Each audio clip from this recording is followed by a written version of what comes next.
지난주에 우리가 이 베드로전서 2장을 살펴봤습니다.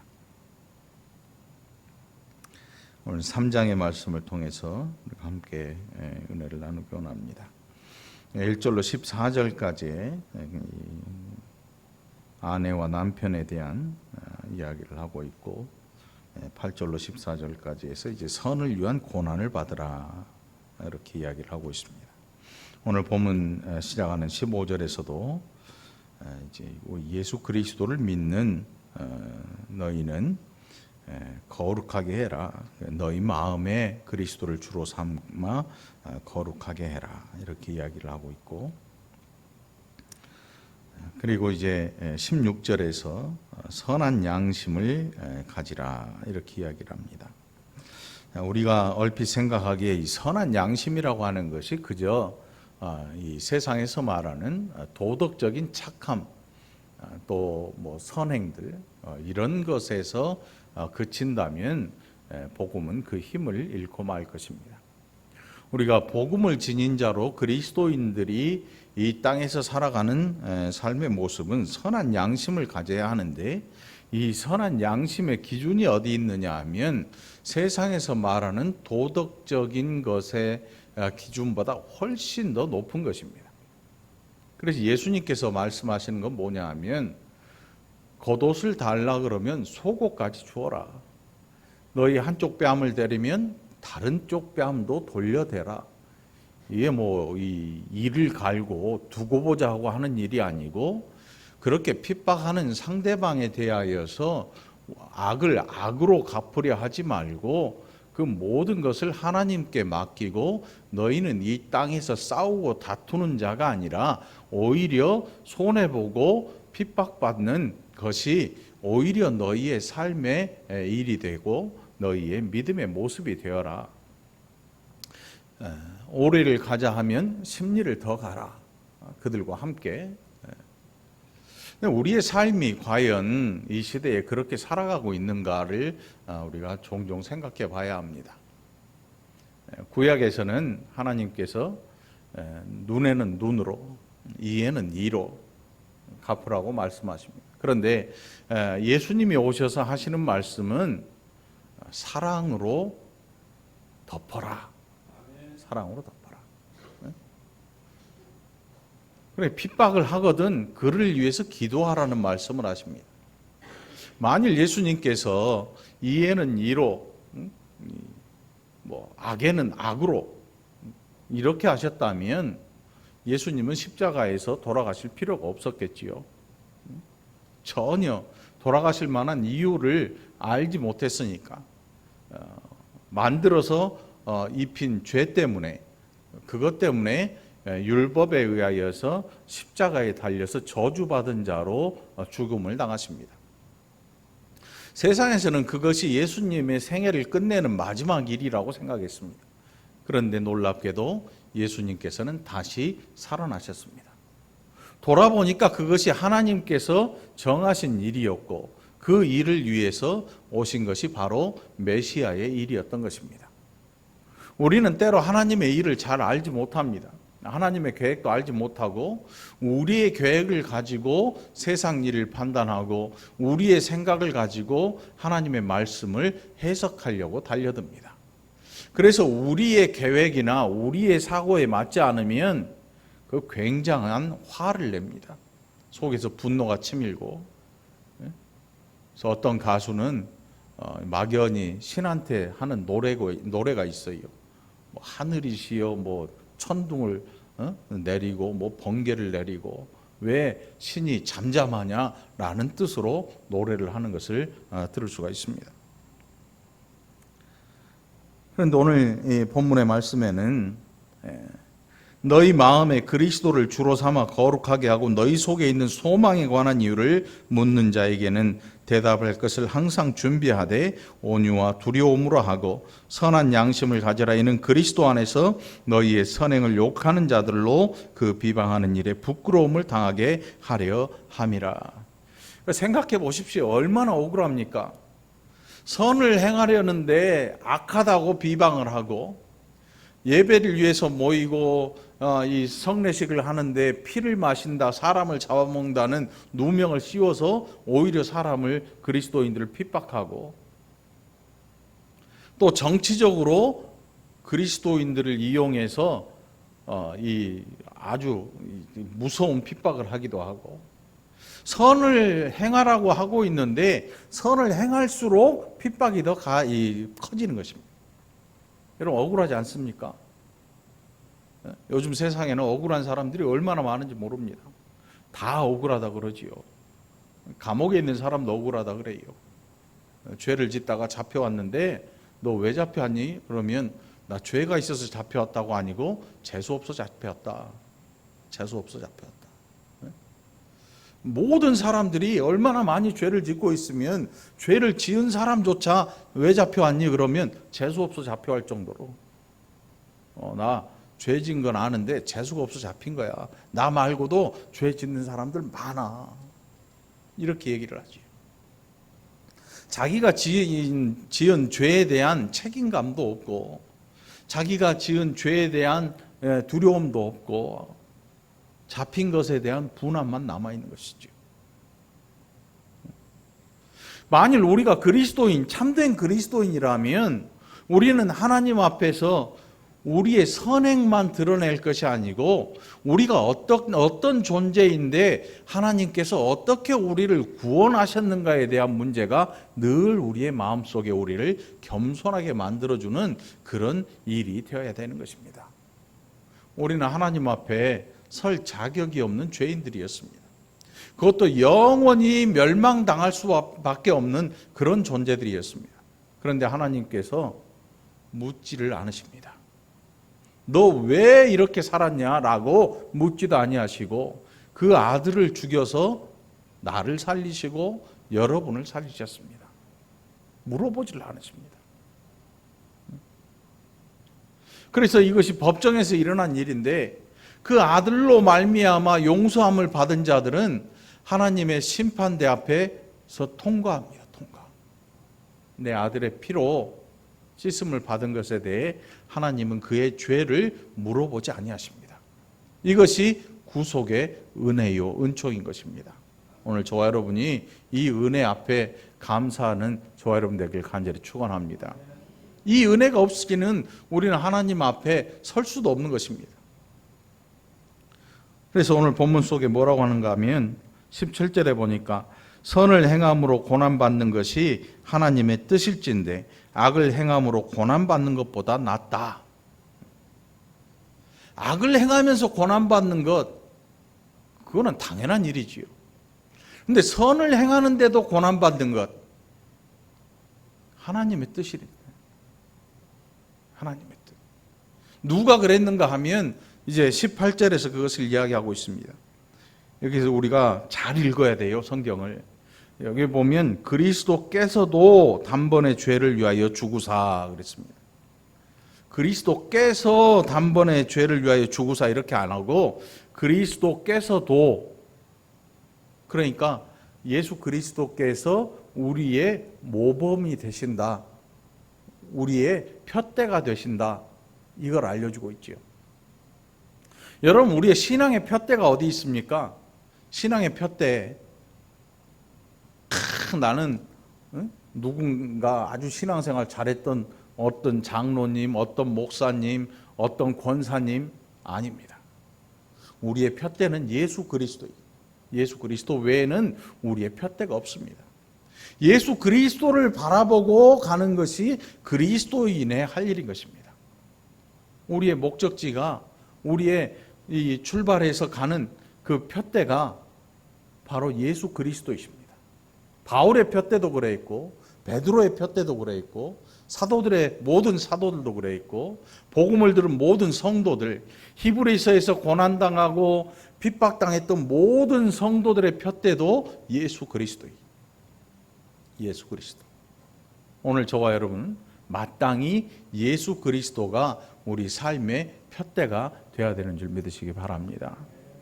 그래서 사람 보면 낙심하게 되어 있습니다. 아무리 신실한 그리스도인, 아무리 칭찬받는 사람일지라도 언젠가는 우리에게 실망을 줍니다. 왜냐하면 연약한 죄인이기 때문에. 그래서 예수 그리스도께서 우리를 구원하신 것입니다. 만일 우리가 완벽한 존재라면 하나님의 구원을 기대할 필요가 없습니다. 우리 자신 스스로 우리를 구원하겠지요. 세상 많은 자연 종교들에서 하는 일이 뭐냐 하면 네가 네 자신을 구원할 수 있다라고 거짓말하는 것입니다. 그런데 사람이란 게 그렇지 않습니다. 겉보기에는 정말 훌륭한 사람도 하나님 앞에 서면 보잘것없는 죄인에 불과한 것입니다. 감춰져 있던 모든 죄가 일시에 드러나고 어느 누구도 감출 수 없는 죄, 하나님 앞에서 모두 다 드러나게 되는 것입니다.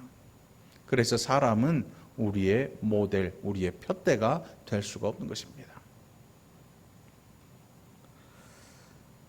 여러분, 이 아파트 분양하기 전에 모델하우스를 짓잖아요.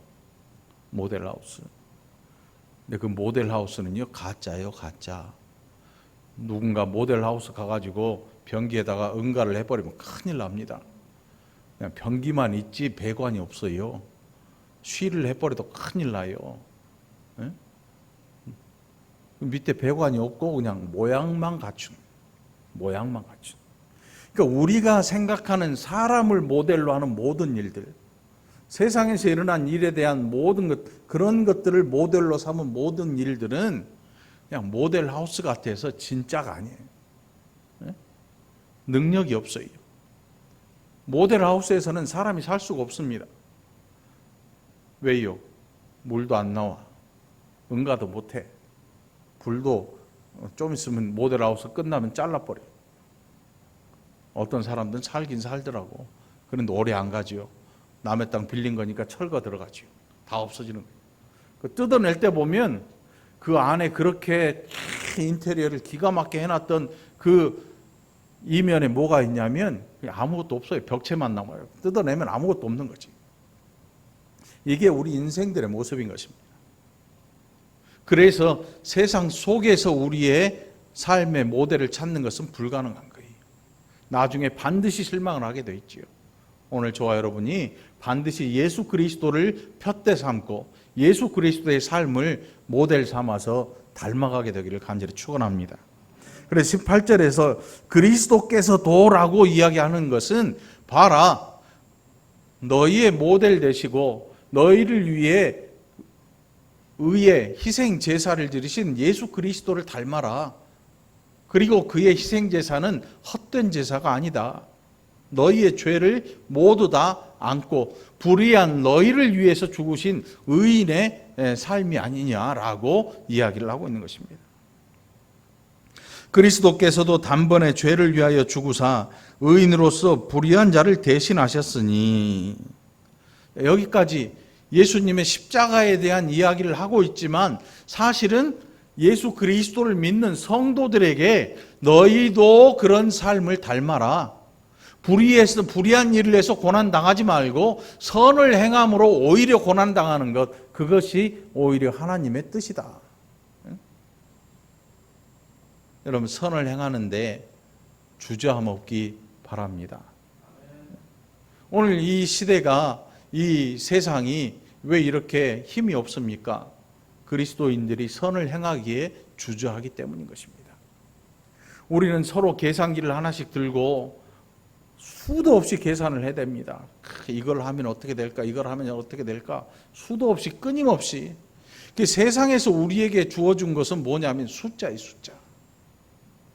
숫자라는 것을 우리 손에 들어주고 숫자라는 개념을 우리의 머리에 아예 아장아장 걸어 다닐 때부터 처음 대하는 게 뭐예요? 엘리베이터, 학교, 1, 2, 3, 4 숫자라는 개념, 많으냐 적으냐의 개념이 우리 머릿속에 꽉 틀어박혀 있습니다. 그래서 지금도 똑같지요. 지금도 똑같아요. 몇 명이냐 교회가, 이게 중요한 거예요. 목회자가, 성도들이 몇 명이냐가 중요한 게 시대의 관심사가 되었습니다. 그런데 성경은 그렇게 이야기하지 않습니다. 예수님이 만일 숫자가 중요했다면 예수님을 따르는 수많은 군중들을 다 반기셨을 것입니다. 그런데 수많은 군중들이 예수님을 바글바글 따라왔지만 오히려 예수님은 한적한 곳으로 피해 가셨습니다. 알고 계신 거지요. 그들이 예수님을 왕 삼고 그들이 예수님을 그들의 대표로 세우려고 하는 이유가 하나님의 일이 아니라 세상 일이라는 것을 아시기 때문이에요. 물론 제가 목회를 잘 하는데도 사람이 요만큼 있는 거 그거라고 이야기하는 거 아닙니다. 우리의 머릿속에 있는 숫자의 개념을 좀 빼라는 거죠. 많고 적음의 개념을 좀 성경 앞에서 내려놓자는 것입니다. 예수님을 닮아가기를 원한다면 제자 중에 한 명이 예수님을 팔아버렸고 예수님을 팔아먹은 제자가 있는데 여러분 한번 생각해 보십시오. 세상에 온 메시아가 12명의 제자를 불렀는데 그 가운데 한 명이 메시아를 팔아버립니다. 그것도 돈 몇 푼에.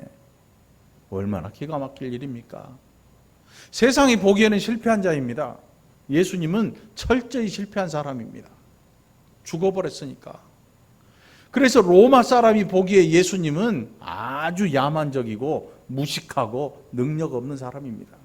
왜냐하면 로마라고 하는 사람들은, 로마에서 정치하고 왕이 된 사람들은 수많은 사람들을 이끌고 인기가 올라가면 왕위에도 오르기도 했고 큰 놀라운 이 전쟁에 나가서 승리하는 대장군이 돼서 돌아오면 왕이 되는 그런 사람도 있었습니다. 로마에서 바라볼 때 예수님은 그러고도 남을 사람이었습니다. 그런 능력이 충분한 사람이었습니다. 그런데 제자 중 한 명이 그를 팔아버리고 나무에 달려 죽고 말았습니다. 야만적이고 무식하고 능력 없는 사람이 되고 말았습니다.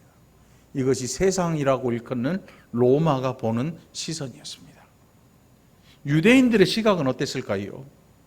유대인들의 시각은 메시아가 왔습니다. 그들 앞에 와서 구약에서 예언한 선지자들이 이야기한 모든 일들을 다 행합니다. 누가 봐도 그는 메시아입니다. 수많은 군중들이 예수님을 따라서 우리의 왕이 되주십시오. 예수님 여러분 먹고 사는 문제를 해결하셨습니다. 2번씩이나요. 그들을 눈앞에서 보여주셨습니다. 물고기 2마리와 보리떡 5개. 몇 명을 먹으셨다고요? 이 시대에 노벨상 10번은 타고도 남습니다. 100번을 타고 남습니다. 지금 지구상에 굶어 죽는 사람들이, 굶어 죽는 아이들이 수두룩합니다. 1분에 수십 명씩 죽어나가요. 그런데 딱 도시락 가방 하나 들고 아프리카로 갑니다. 아프리카 아니면 동남아 이런데 기아에 놓여 있는 사람들에게 보리떡 5개와 오병이어를 들고 나타났다. 그가 누구냐? 영석이더라. 이랬다 봐요 한번. 그러더니 딱 보리떡 5개를 꺼내주더니 뚝뚝 떼서 나눠줍니다. 수도 없는 사람들이 먹어도 끝이 안 납니다. 물고기도 쪼개도 끝이 안 납니다. 우리가 성경을 볼 때 너무 쉽게 생각해 버리니까 오병이어의 사건이 어떤 사건인지를 잘 인지를 못하고 넘어갑니다. 잘 안 믿어요. 설마 그런 일이 있었을까? 아니, 그런 일이 있었는데도 불구하고 우리는 그 사건이 얼마나 이 땅에서 놀라운 사건인지에 대해서 깊이 생각을 잘 안 해요. 오병이어, 그 일이 계속 지구상에서 일어난다면 여러분 어떤 일이 생기겠습니까? 코로나 걱정 안 해요. 미국이나 중국, 이 큰 나라들, 일본, 이 사람들이 지금 제일 겁내는 게 뭡니까? 경제가 무너질까 봐. 코로나도 무섭지만 더 무서운 게 경제가 무너질까 봐 무서운 거예요. 먹고 사는 문제가 해결 안 되면 국민들이 난리가 날 테니까 사람들이 정권 내려와라. 다른 정권 세우자. 나라가 뒤집어질지도 몰라요. 경제가 무너지면 여러분 무서운 일이 생깁니다. 이 지구 역사를 쭉 보면 경제가 이렇게 막 무너져 내리면 결국 일어나는 게 뭐냐면 전쟁이에요. 전쟁. 전쟁을 통해서 뭘 해요? 무기 장사하고 막 경기를 북돋아서 이 불 뗄 때 부채질 막 풍구 돌리잖아요. 그것처럼 해서 불길을 살리는 거지요. 전쟁이라고 하는 게 그렇게 사용돼요. 그 전쟁이 끝나고 나면 항상 죽었던 경기가 쑥 살아나죠. 이게 무서운 거예요. 인류 역사에서 전쟁이라고 하는 게 무시무시한 겁니다, 여러분. 오병이어 아마 이 떡과 물고기 2마리를 아직도 찾아다니고 있는 사람들이 있을지 모릅니다. 과학자들은 죽어라고 연구를 합니다. 어떤 사람들은 별을 가지고 연구해서 우리나라 70년대에 먹고 살기 힘들었던 나라가 통일벼 연구하고 쌀이 많이 달리는 별을 연구해가지고 먹고 살만해졌어요. 옥수수도 슈퍼 옥수수를 만들어냅니다. 아침에 옥수수 먹었더니 이빨에 껴가지고 슈퍼 옥수수, 알갱이 하늘이 밤할 만한 이런 옥수수 상상해 보셨나요? 아프리카의 기아 난민들을 위해서 우리나라 사람이 가가지고 고구마 비슷한 그런 식물을 재배해가지고 먹이기도 하고 재배하도록 권장하기도 하고, 뭐 새마을 운동이니 뭐 무슨 강의 기적이니 하는 모든 일들이 뭐냐면 먹고 사는 일을 어떻게 해결할 것인가. 그러니까 인류의 모든 초관심사가 어디에 있냐면 사상이나 이런 데 있지 않고요, 먹고 사는 데 있어요. 왜? 안 먹으면 죽거든요. 안 먹으면 죽어요. 지금은 뭐 몇 분 안 계시지만 우리 고장로님 시대나 박장로님 시대나 아마 보릿고개가 있었을 거예요. 보릿고개. 우리 고장로님 또 부잣집 아들이어가지고 고생을 덜 해가지고 포목집 아들이었으니까 얼마나 부잣집이요. 박장로님은 시골 촌부의 아들이었으니까 지지리도 못 살았대. 그리고 고생을 또 얼마나 했을 거야. 먹고 사는 문제가 인류에게 해결이 안 되면 그때부터 이 사람들은요 치고받고 난리가 납니다. 오병이어가 이런 사건이었어요, 여러분. 그러니까 사람들이 예수님을 밤새 쫓아가서 우리의 왕이 돼주세요라고 말할 수 있었던 이유가 거기 있어요. 왜? 유대인들도 먹고 살기 힘들었거든요. 가난한 사람들은 하루에 한 끼 먹는 걱정이 아니고 지금 한 끼 먹고 있으면 그걸로 만족했던 사람들이 수두룩해요. 언제 또 먹게 될지 모르는 사람들. 그래서 신약 성경에 어떤 표현이 나오냐면 부자가 다른 사람의 물질을 탐내는데 가난한 자의 머리에 티끌까지도 탐낸다. 성경에 보면 아무것도 없어, 옷도 없어, 입을 옷도 없는데 머리에 붙은 티끌까지도 욕심을 내가지고 그것까지도 빼앗으려고. 그러니까 없어도 얼만큼 없냐면 거지만큼도 없어요. 진짜로. 지구상에 그런 데도 있어요. 지금 필리핀 같은데 그냥 쓰레기 더미 뒤져가지고 하루에 1달러나 몇 센트 벌면 먹을 거 사고 그걸로 그냥 만족하고 사는 사람들이 많아요. 오병이어의 사건이 바로 그런 사건이에요. 그런데 예수님께서 오병이어의 사건을 가지고 크게 뻥튀기 안 하시죠. 오히려 자리를 피해 가십니다. 오병이어의 사건은 이 지금 그 시대에 살고 있는 사람들에게 야, 나 이런 일도 할 수 있어 자랑하려고 보여준 게 아니고 하나님 나라가 얼마나 놀라운 나라인가를 이 땅에서 보여준 거예요. 보여준 거예요. 영원히 지속될 그 나라의 삶이 어떤가? 너희가 바라고 원하고 해결하고 싶은 그 모든 것이 어디에 있냐면 그 나라에 있다. 하나님 나라에. 그걸 보여주신 거거든요. 그런데 우리는 오병이어라고 하는 그 사건에 집착해서 우리의 먹고 사는 문제를 복음으로 해결하려고 들어요. 아니죠. 복음은 우리의 먹고 사는 문제를 해결하려고 하나님께서 주신 게 아니거든요. 그럼 뭘 해결하기 위해서요? 오늘 18절 말씀에 의인으로서 불의한 자를 대신하셨으니 이는 우리를 하나님 앞으로 인도하려 하심이라. 육체로는 죽임을 당하시고 영으로는 살리심을 받으셨다.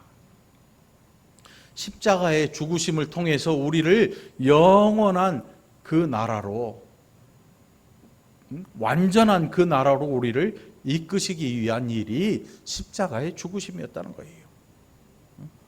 여러분, 오늘 우리가 믿는 복음, 우리가 받은 복음, 우리가 믿는 예수님은 바로 이것을 위해서 오셨다는 사실을 늘 기억하게 되기를 축원합니다. 복음을 가지고 세속적인 일과 바꾸려고 하지 시도조차 하지 말라는 것이요. 왜냐하면 복음이라고 하는 것은 이 세상 일을 위해서 우리에게 주어진 게 아니거든요. 예수님의 이 십자가의 죽으심이 얼마나 놀라운 일인가 19절로 20절에서 기록을 하고 있습니다. 그가 또한 영으로 가서 옥에 있는 영들에게 선포하시니라. 그들은 전에 노아의 날 방주를 준비할 동안 하나님이 오래 참고 기다리실 때 복종하지 아니하던 자들이라. 방주에서 물로 말미암아 구원을 얻은 자가 몇 명뿐이니 겨우 8명이라. 여러분, 이 난해구예요. 많은 학자들이 아무리 연구를 해봐도 잘 안 풀리는 구절이에요. 이게 잘 안 풀리는 구절이에요. 어떤 사람들은 예수님께서 죽어가지고 그 영혼이 지옥에 있는 그 노아 방주 시대 때 있던 그 영혼들에게 복음을 전파해서 천국 갈 길을 열어줬다, 그렇게 이야기를 하는 사람들이 있어요. 그게 누구냐면 로마 교회. 근데 로마 교회에 뭐가 존재해요? 사람 죽으면 우리는 천국과 지옥 둘 중에 하나로 결정이 되잖아요. 로마 교회 사람들은 예수 안 믿고 죽은 사람이 어디로 가냐면 연옥이라는 데를 가요. 연옥. 여자 이름이 아니야, 연옥이. 응? 연옥이 여자 이름이 아니고 지옥과 천국의 가운데쯤 돼요. 응? 그러니까 거기에서 머물고 있으면서 이제 이 천주교 신자가 그 조상을 위해서, 죽은 조상을 위해서 이 땅에서 착한 일을 많이 해서 선을 이만큼 쌓아가지고 그 조상에게 주는 거야. 이걸 뭐라 그러냐면 의를 전가해 준다 그래. 내 의를, 내가 한 착한 일을 나누어 준다. 그러면 거기에 연옥에 갇혀 있던 영혼이 천국으로 가. 생각해 보세요. 교리가 그러니까 기독교인이 착할 것 같아, 천주교인이 착할 것 같아, 로마 교회 사람들이 착할 것 같아. 솔직하게 얘기해봐요. 응? 교리가 그 사람들은요, 착한 일을 해서 많이 쌓아야 천국도 가고 그 조상들이 좋은 데로 간다고 믿어요. 요즘은 안 사오지만 옛날 우리 교회에서 떡 사 먹었던 떡방앗간 사장님이 천주교예요. 떡 맛있잖아요. 장난을 칠 수가 없지. 왜? 교리가 무시무시하잖아요. 응? 근데 교회가 나쁜 건 아니야, 교인들이. 응? 교리 때문에 착하게 살려고 노력을 한다는 거지. 그리스도인들은 어떠냐면 한동안 이런 말이 떠돌았지요. 예수 믿으면 천국 가니까 마음대로 살자. 실제로 성경에 그런 사람들이 있었어요. 이름도 희한하게 잊어먹지도 않은 니골라라고. 먼저 골라, 네가 골라, 네 골라. 이런 사람들이 있었어요. 실제로 성경에. 구원받았으니까 마음대로 살자. 오히려 그리스도인들, 기독교인들에게 이런 모습이 더 많이 보일 수도 있어요. 왜냐하면 예수 믿으면 천국 간다. 이제 하나님 구원이 취소 안 된다 해가지고 마음대로 산다. 이런 생각을 하는 사람들도 있어요, 가끔. 그런데 사실 우리의 구원은 물론 예수님 믿으면 구원받습니다. 그런데 중요한 것은 예수를 믿고 난 이후에 구원받은 사람의 생활도 얼마나 중요한지 모릅니다. 얼마나 중요한지 몰라요. 구원 못 받는다는 얘기가 아니에요. 구원 이후의 삶의 모습이 얼마나 중요한지 성경에서 늘 그것을 이야기하고 있는 것을 우리가 볼 수 있어요. 자, 결국 예수님의 지금 19절로 20절 이야기를 하다가 말았는데, 이 예수님의 영혼이, 육신이 죽고 영혼이 살아가지고 지옥 가가지고 장사한 지 사흘 만에 죽은 자 가운데서 살아나신다 그러잖아요. 그러니까 사흘 동안 지옥 가가지고 거기에서 복음을 전해서 지옥에 있는 영혼들을 건져냈다고 믿어요. 이 연옥 이야기를 하는 거죠. 근데 그렇지 않아요. 이 본문을 잘못 오해하면 그렇게 오해할 수가 있어요. 그런데 이 본문을 우리가 어떻게 이해하면 더 확실한가 하면 노아 방주 그보다 훨씬 더 이전에도 복음이 존재했어요, 여러분. 창세기에 보면 하나님께서 아담의 타락 이후에 여자의 뱀의 후손과 여자의 후손에 관한 말씀을 하시지요. 뱀은 여자의 후손의 뒤꿈치를 물 것이고 여자의 후손은 뱀의 머리를 상하게 할 것이다. 예수님에 관한 예언이거든요. 이미 복음이 그 당시에 선포됐어요. 아담의 타락 이후로 하나님께서 그걸 보여주셔요. 그 훨씬 전부터 하나님께서 창조하시기 전에 사람의 타락을 알고 계셔요. 하나님이신 시공간에 얽매이지 아니하시거든요. 이게 굉장히 어려운 이 신학적인 이야기니까 이해 안 가면 그냥 몰라도 돼. 결국 복음에 대한 이야기예요. 복음은 아주 오래 전에 이 땅에 선포됐어요. 죄악에 관해 죄로 타락한 인간에게 복음을 선포하신 거예요, 하나님께서. 이 복음이 아니고는 인간이 이 죄 가운데서 벗어날 길이 없는 걸 하나님이 아시죠. 결국 구약의 모든 메시지의 중심이 뭐냐면 메시아. 오실 메시아를 기다린 거예요. 아브라함도 그랬고 다윗도 그랬고 구약의 모든 선지자가 하는 이야기가 뭐냐 하면 오실 메시아에 대한 메시지를 끊임없이 던지는 거예요. 끊임없이 던지는 거예요. 하나님의 은혜의 해를 선포하는 거죠. 결국 노아 시대에도 복음이 선포됐어요. 노아 방주를 짓는데 몇 년이 걸렸냐면 120년이 걸려요. 120년.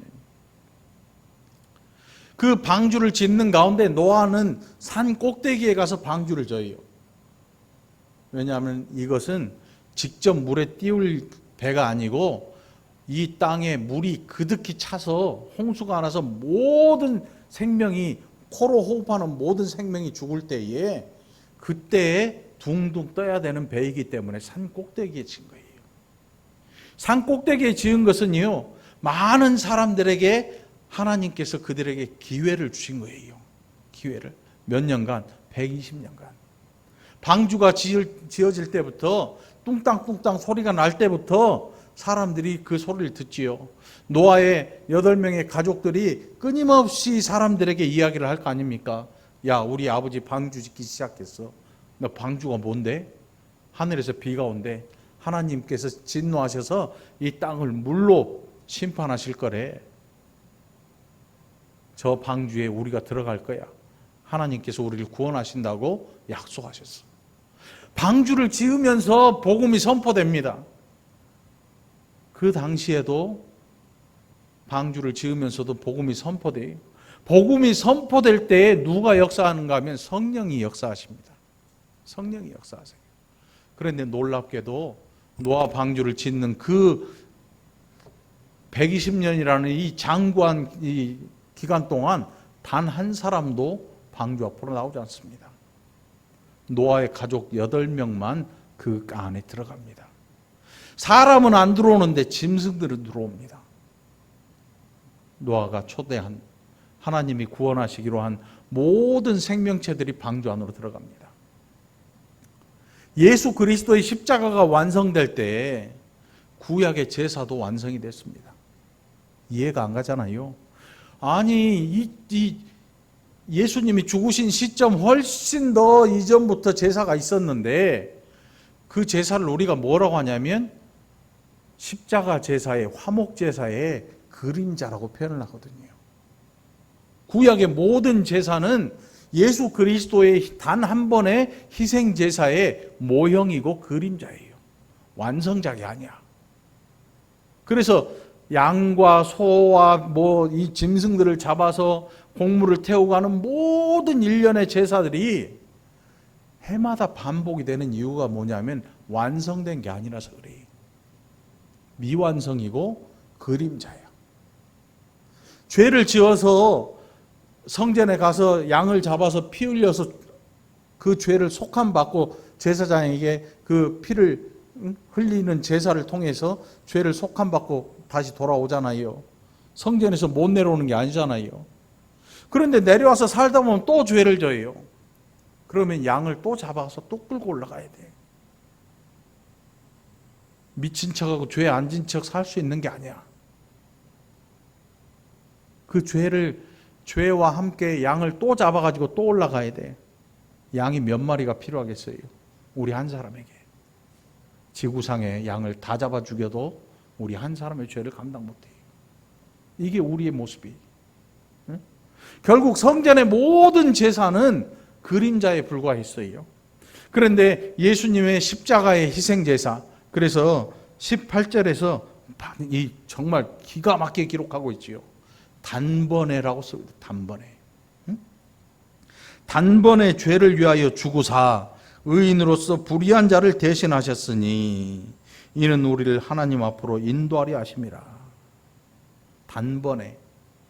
그래서 예수 그리스도의 십자가는 더 이상 존재하지 않아요. 예수님은 단 한 번의 제사로 모든 제사를 완성시키신 거예요. 그런 의미에서 노아의 시대에 울려 퍼졌던 복음도 역시 완전한 복음이라는 거지요. 그런데 복음이 울려 퍼졌지만 고작 8명 그 배 안으로 들어온 거예요. 고작 8명. 무슨 뜻이에요? 아무리 복음을 외친다고 해서 사람들이 다 돌아온다는 얘기가 아니잖아요. 방주를 짓고 있는 8명 외에는 아무도 그 이야기에 관심을 갖지 않아요. 하나님이 오래 참으셨다 그래요. 20절에 보니까 하나님이 오래 참고 기다리실 때 복종하지 아니하던 자들이라 방주에서 물로 말미암아 구원을 얻은 자가 몇 명뿐이니 겨우 8명이라. 오늘 여러분 우리나라의 기독교인이 1000만이라고 그래요. 1000만. 1000만의 말씀이에요. 1000만의 말씀이야. 참된 성도들을 하나님 알고 계세요. 참된 성도들. 신천지가 14만 4천 명이 갑자기 차버렸다잖아요. 그러니까 이제 뭐라 그러냐면 참된 14만 4천 명이 차야 된다. 그럼 몇 명인지 아무도 몰라. 이만희도 모르고 지도 모르고 나도 모르고 아무도 몰라. 거짓말이지. 하나님은 알고 계시죠. 몇 명의 숫자가 중요한 게 아니고 1000만, 2000만, 이 70억 인구에서 기독교인이 몇 명이냐 이게 중요한 게 아니고 하나님이 알고 계시는 참된 성도들, 그 성도들 하나님께서 구원하시는데 노아 당시에 8명이 구원받은 걸 볼 때 우리 시대에도 구원받는 백성들이 차고 넘치지 않을 거란 사실이에요, 여러분. 차고 넘치지 않을 거란 사실이에요. 여러분, 하나님 앞에 참된 성도 되기를 간절히 구하고 참된 성도로 살아가기를 간절히 구하고 하나님 앞에 참된 감사를 드릴 수 있는 저와 여러분 되길 간절히 축원합니다. 우리의 구원은요 함부로 그렇게 받는 게 아니에요. 하나님의 아들이 죽으신 사건이에요. 이 지구 역사에서 2번도 아닌 단 한 번으로 이루어진 사건이 저와 여러분을 구원한 십자가의 희생제사라는 사실이에요. 노아 방주 때에도 울려 퍼졌던 복음, 딸랑 8명 구원받아요. 다 죽어요. 다 죽어. 그 이유라고 해서 사람들이 많이 몰려와서 구원받을 것 같잖아요. 천만의 말씀이죠. 천만의 말씀. 하나님은 알고 계시지요. 그의 신실한 자녀가 참된 성도가 누구인지 하나님은 알고 계시지요. 그러니까 여러분, 복음을 가지고 다른 목적에 사용하지 마십시오. 복음을 빌미 삼아서 다른 목적에 사용하면 안 돼요. 자신의 명예를 위해서 복음을 이용하든지 자신의 장사를 위해서 복음을 이용하든지 수도 없이 많습니다. 교회 안에는 그런 분들이 아마 하나님께서 그것에 대해서 반드시 셈하실 겁니다. 우리가 계산할 때 어떻게 해요? 딱 꺼내가지고 계산하잖아요. 하나님의 심판대 앞에서 그 모든 잘못된 목적들이 일시에 드러날 것입니다. 감출 수도 없습니다. 감춰지지 않을 것입니다.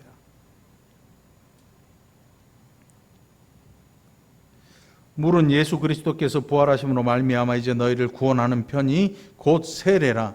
이는 육체에 더러운 것을 제하여 버림이 아니요 하나님을 향한 선한 양심의 간군이라. 우리가 세례 받는 것은요, 우리의 죄를 씻는다는 그런 의미도 있지만 하나님께서 너는 내 것이라고 도장을 찍는 일입니다. 세례는 도장 찍는 일이에요. 인을 치는 거잖아요. 도장 찍는 일이에요. 신앙생활 하면서 세례 받는 일을 가볍게 여기면 안 돼요. 이거 굉장히 귀하고 복된 일이거든요. 그럼 세례 못 받은 성도가 죽어버리면 어떡합니까? 하나님이 구원하십니다. 하나님 구원하셔요. 그런 걱정 안 해도 돼요. 어떤 사람들은 하나님 일까지 자기가 걱정을 하려고 그래요. 별 걱정을 다, 그런 걱정할 필요 없죠. 왜냐하면 구원이라고 하는 것은 하나님의 주권이거든요. 하나님의 일이거든요. 그는 하늘에 오르사 하나님 우편에 계시니 천사들과 권세들과 능력들이 그에게 복종하느니라. 오늘 여러분 올바른 복음을 가지고 오늘 거룩한 성도가 되기를 간절히 축원합니다. 그래서 선한, 이 세상에서 말하는 도덕적인 기준에서의 선한 양심이 아니라 하나님 앞에서 훨씬 더 차원이 높은, 이 세상에서는 찾을 수 없는 그런 높은 차원의 선한 양심을 가지려고 노력하는, 또 그 양심을 또 지키기 위해서 노력하는 저와 여러분이 되기를 간절히 축원합니다. 기도합시다.